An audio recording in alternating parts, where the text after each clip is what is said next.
chairmanship, may I congratulate the honourable member for York Outer on securing this debate on an issue that is important for so many of my constituents, as I'm sure it's important for constituents for members right across this chamber.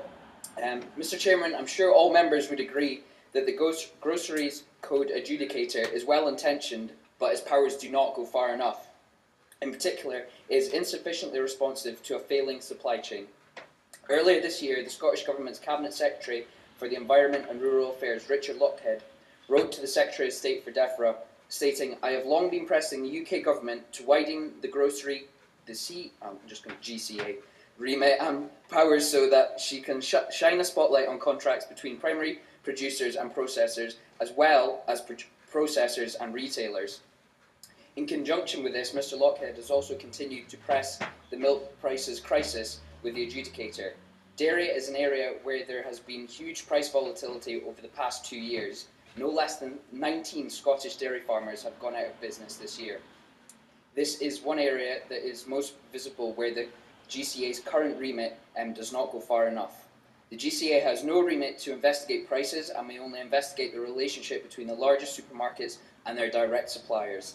The fact that the code only extends to retailers with a turnover bigger than 1 billion and only deals with direct suppliers is unacceptably restrictive, as the vast majority of farmers supply the market through processors.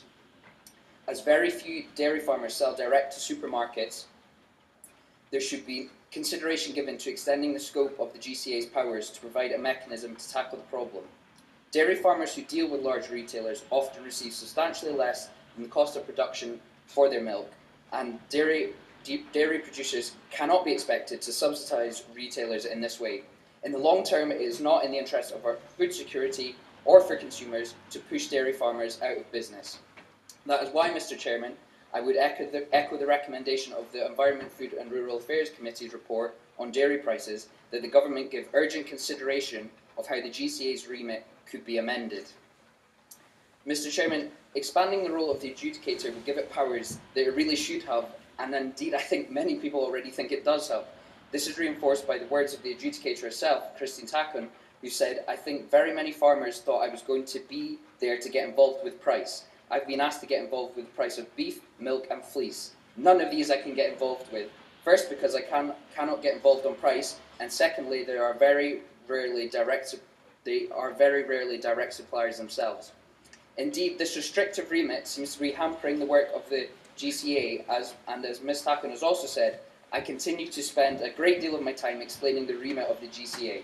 This has hampered my ability to pursue important work that is within my remit. The continued misrepresentation of my role is of great concern to me, and I am keen to resolve this issue swiftly. Mr. Chairman, I would suggest that expanding the remit of the GCA would help resolve this issue.